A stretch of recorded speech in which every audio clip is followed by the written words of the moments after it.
Hey friends, welcome to my channel. My name is Lynn and this is the card I want to show you how to make. I think it's called a box pop-up card. I originally saw it from Sam Calcott, who is Made to Surprise, and I adapted her version to an A2. So my instructions are going to be a little bit different, but I'm going to walk you through everything. Plus I'm going to tell you about a fun giveaway. So be sure to watch to the end of this video.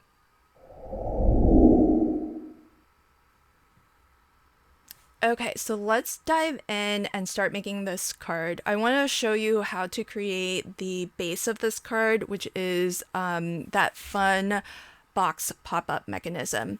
It all starts with a single sheet of US letter size paper that I will cut down to 10 1/4 by 8 1/2. So 10 1/4 by 8 1/2. You just trim off that one edge, and keeping your paper where the 10 1/2-inch edge is at the top of your scoreboard, we're going to put in a few score lines. So the first score line will be at 2 1/8, and we're going to replicate score lines on both sides. So if you have a small scoreboard, then you'll be able to do this as well. So 2 1/8. The second score line will be at 3 5/8. Then rotate 180 degrees and repeat those two score lines, 2 1/8, 3 5/8. So that's it for the scoring along this edge. If you're using a thicker cardstock like I am, I'm using 100-pound cover weight. This is the Spellbinders colored cardstock. I like to reinforce those score lines with a ball stylus. So at the 2 1/8 inch, I'll just reinforce on the side that we've been working on. But at the 3 5/8, those are going to be valley folds. So I like to always fold my score lines as mountain folds. So if I need a valley fold, I just score from the back. So that's what I've done here. I flip to the back and I reinforce the 3 5/8 lines from the back. And the reason to do that is it just helps to reduce cracking, and it helps to maintain the strength and integrity of your cardstock when you fold as a mountain fold. But you don't have to be that particular about your folding as long as you're scoring, because that definitely helps you to create a nice crisp fold. As it turns out, this paper is just a smidge, it's like a hair more than 8 1/2. So I want to trim that so that it's perfectly 8 1/2 inches before I do my scoring. So with the 8 1/2-inch edge at the top of your scoreboard, you want to score at 1 1/2, rotate 180 degrees, and score at 1 1/2 from the other end. So both ends now have the same score lines. Top and bottom, you have the same score lines. Left to right, you have the same score lines. Now, some of these sections we're going to remove entirely, and some of them will be glue tabs. GT is how I labeled the glue tabs. The X is what I will cut away entirely. You can skip this if you don't want to mark up your papers, but it's not going to be seen at the end of the day, but it might help you to keep track of your cuts so that you don't cut too far or you don't cut off something that needs to stay. So what I'm going to do is, with the 8 1/2-inch edge at the top, I am going to cut at the 1 1/2-inch line. You can cut away this score line entirely. And what I want to do is I want to cut it up to that middle, that longer rectangular section or column there. So basically you're cutting past the first scoring line and then you're stopping when you hit the second score line. And you want to do that on all 4 edges. So cut on or away at the 1 1/2-inch line, and then cut past the first score line and stop when you hit the next score line. So basically you're cutting up to that 3 5/8 inch score line. I mentioned that my video is part of a giveaway hop. This is a hop with my creator collective group. It's a group of designers that I brought together. We like to help and support one another, and as well support the brands that we love. So sometimes you'll see sponsored projects coming from the creator collective group, supporting the brands who sponsor us as a group. And this hop in particular, though, is a really special special one. We are all helping each other. We're getting towards the end of the year, so we're helping each other hit our goals, hit our milestones. So expand the description box for more details, but I'm going to tell you a little bit more about how you can enter to win one of over 1,000 prizes that have been donated. Now, what I did just now was I cut away those corners, just that one corner where I put the X marks, but you want to make sure to leave these glue tabs. So you only want to cut away that first section there. And then leave this tab here because we're going to need that to create the walls of our box. But what I like to do so that I have a neater finish at the end is I like to miter my glue tabs, which means you just cut a little triangular sliver away, starting from that outer edge, or you cut towards that corner. Don't cut straight, cut it at an angle. Or if it's easier, you can cut from the score line and out towards the outer edge. But what you want to do is just remove a little bit of cardstock here. That way, when you fold this down later, if it's not perfectly straight, it's not perfectly flush, it doesn't really matter. That glue tab won't stick out and be seen. But don't worry if you don't have it perfect, because later mine's not perfect and there's still an opportunity later to trim that down. Now we have a couple more score lines we need to put in. See that rectangle at the top there? That rectangle measures 1.5 tall by 3 inches wide. And what I want to do is put a pencil mark in the middle of that 3.5 inch width. So half of that is 1.5. So I want to put a little pencil mark at 1.5 at the very top edge of that little rectangle. Now what I want to do is repeat that on the other side. So this project does a lot of rinse and repeat. Everything is kind of mirrored in every direction. So once you have your pencil marks in, you want to score a line from that pencil mark that we just made to the bottom corner of this rectangle. That rectangle again measures 1.5 tall by 3 inches wide. So you want to score a line from your pencil mark at the top and then go down to the corner of the rectangle. And you want to do that with on both sides. So what I like to do, because I can see this corner really easily here, I put that in the track that I want to use to score in. And then I just rotate and make sure that my pencil mark is in the same track. And when both are lined up in the same track, then I'll go ahead and score a line. And I do like to reinforce the score lines because I'm using 100-pound cover weight cardstock. It's a little bit thicker. I find that it's less likely to crack if I give it a slightly deeper score with my ball stylus. And I'll do the same on the other corner. So putting the other corner of that rectangle in my score track, I want to line up that corner and the pencil mark that's in the at the top of the rectangle and put a score line to connect those two. So basically what we've done is we've scored to create, you can see there's 3 triangles now in that rectangular shape. So rotate to the bottom, the rectangle that's at the bottom of your card, and do the same thing. So put the pencil mark that's marking the halfway point of that rectangle and score a line to the bottom corner of the rectangle. And then you want to do the same thing to the other corner. So from the pencil mark to the opposite corner, you want to put a score line in. And if you're using thick cardstock, feel free to reinforce those score lines with some extra scoring or a ball stylus. The ball stylus is a little bit smaller than my scoring tool, so it helps me actually get a deeper score. So that's how it should look. Now we can actually start to fold this to form our card. Now remember that was our 2 1/8 inch line, so I want to mountain fold. Every score line that I see, if it's scored and there's an indentation, I want to fold that as a mountain fold.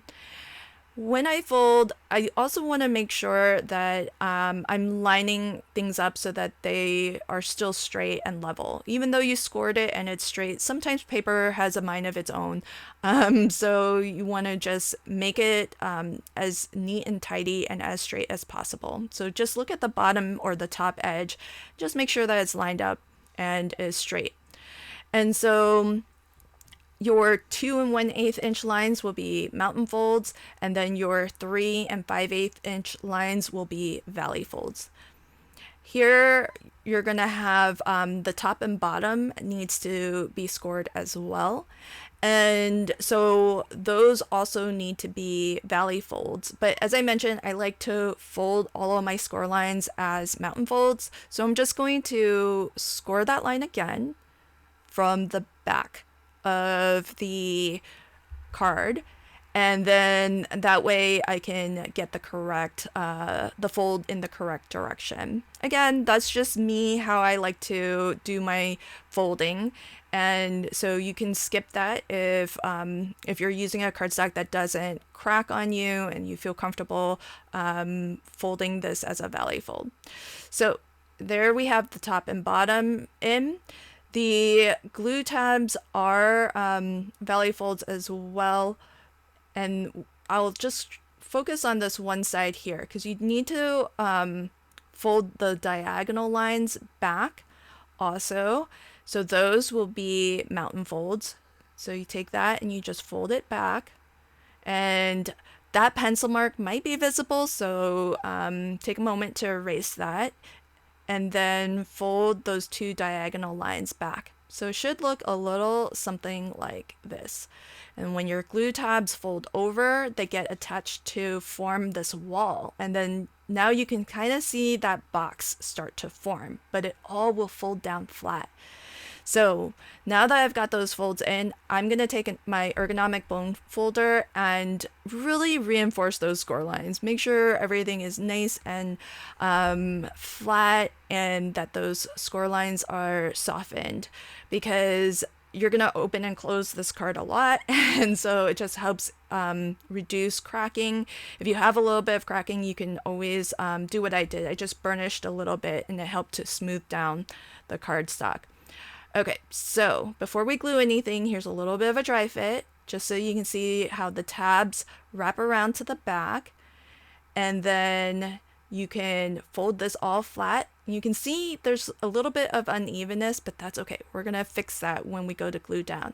But that is a little dry fit, just to make sure that everything will fold down flat so that you can still pop it into an envelope and put it in the mail.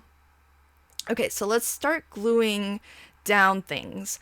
Now, what you want to do is fold your glue tab over. So fold these triangular flaps up, and then your glue tabs will fold over. Once you fold the sides in, fold the glue tab down, and that's where it goes.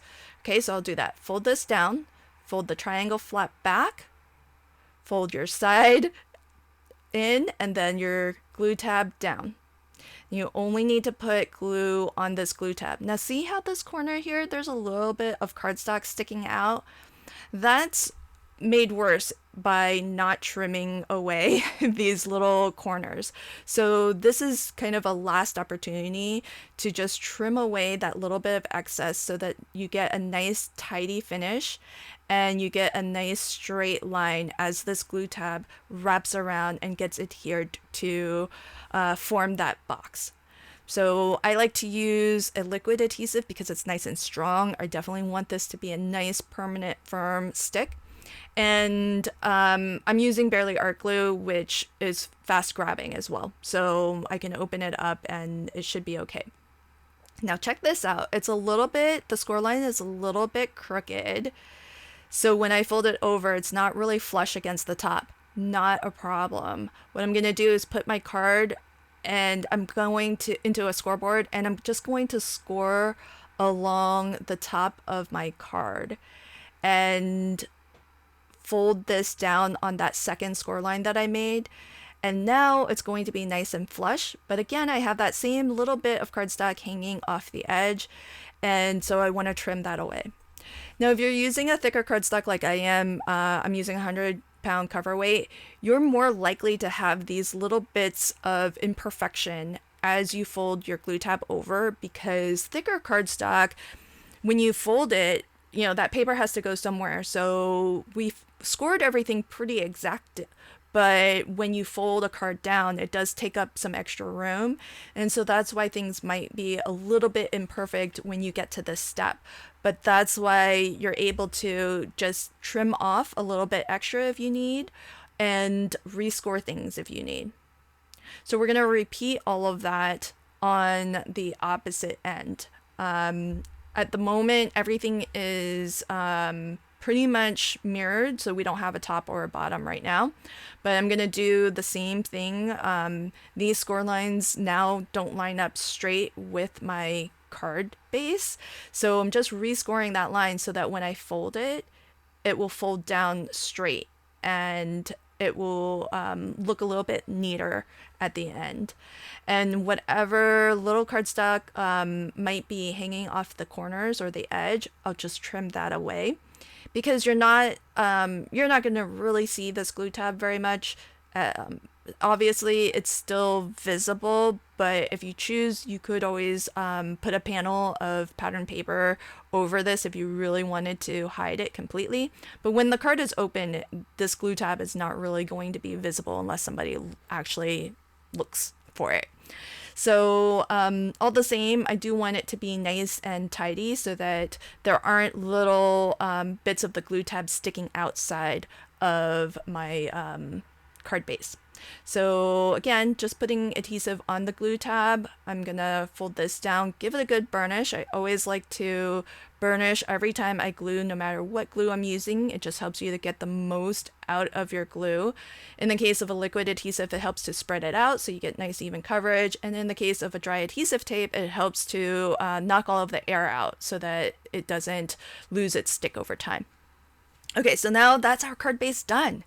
So I want to tell you about the prizes that you can win and how you can enter for a chance to win. We are hopping on YouTube and on Instagram. So for an extra chance to win, find one of us on Instagram. You can start with me or start with whoever your favorite creator is and follow the instructions on that post to enter on Instagram. Now here on YouTube, there are several of us who've created a video. All of our videos are on a single playlist.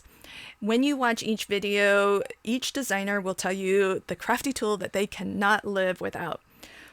When they do that, what you want to do is jot down that answer and then go to the Google form that's in all of our videos. And for each video that you watch, you can enter by answering correctly the crafty tool that designer can't live without. My crafty tool I can't live without is my die cutting machine. I do so much die cutting. I am more of a die cutter than a stamper, and so I really cannot imagine not having a die cutting machine. Now, we have over $1,000 in prizes to give away. So a huge thank you to all of the designers on this hop. The whole goal behind creating the Creator Collective group was to have a group of designers really dedicated to helping each other grow, and that's what this hop is all about. We're coming towards the end of 2025, and many of us have goals we would love to hit, those big milestone numbers here on YouTube or on Instagram. So I hope you'll meet some of my crafty friends on this hop, and if you like their content, I hope you will subscribe to their channel or follow them on Instagram. But the other objective of the Creator Collective group is also to help support the companies that we love, and they have been super supportive of us as well. Check out all these amazing prizes that you can win. So a big thank you to Glassboard Studio for the $100 gift voucher. Call Me Crafty Al is donating a crafty treasure box. I'm donating a $50 gift certificate to my website. Yvette Olia Creates is donating a $400 D-Stash box. Altenew is donating two $25 gift vouchers. $50 gift voucher from Stamp and Storage. Your Paper Insider is donating a subscription box valued at $35. And $25 gift vouchers are donated by Pear Blossom Press, Not Too Shabby Shop, Scrapbook.com, Crafty Stamp Company, Sarah Liz, who is Sassy's LLC, is donating a $25 champion membership to her Patreon. Wow Embossing is donating a $25 gift certificate, as are Ledoux Designs, Lindy's Gang, and My Pretty Things. Miss Ink Stamps is donating a $20 gift voucher, and Cat Scrappiness is donating a $15 gift voucher. Big, huge thank you to all of our sponsors who have donated prizes for us to give away. And make sure you hop along, listen for each designer's favorite crafty tool that they can't live without, and fill out that giveaway entry form for multiple chances to win. Now, I mentioned that this hop is all about helping our fellow crafty friends meet our goals. We're really reaching for the stars, friends, and so I hope you will pop on over to each designer on this hop, check out their YouTube channel if they have one, check out their Instagram profile, and if you like the things that they share, then I hope you will subscribe to their YouTube channel or follow them on YouTube. So we have Call Me Crafty Owl. She's hoping to reach 50,000 here on YouTube. Meg Daves is hoping to hit 25,000. Justine is hoping to hit 25,000 on YouTube. Carrie is hoping to hit 20. I am hoping to hit 15, probably a stretch for the end of this year, but my original goal was 10,000, and I think I'm well on my way there, so 15,000 is my next goal. Lala, who is Mommy Guide Inc., is hoping to hit 11,000. Sarah Liz, who is Sassy's LLC, is hoping to hit 10,000.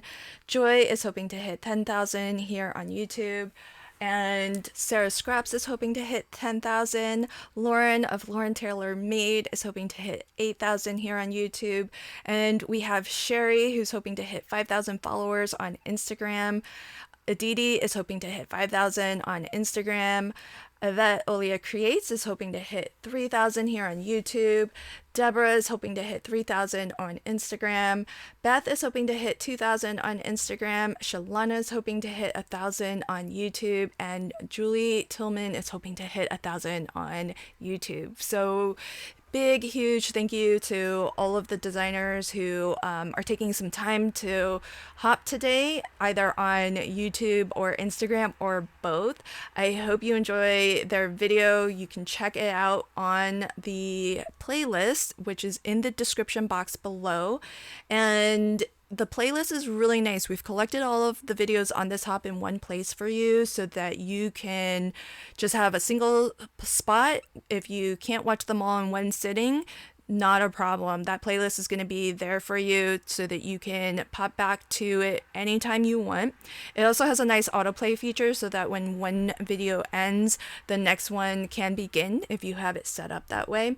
And there's a little bit of time to get to watch all of the videos and enter the giveaway. So just expand the description box below so that you can see where the giveaway form is, what the deadline for entering is.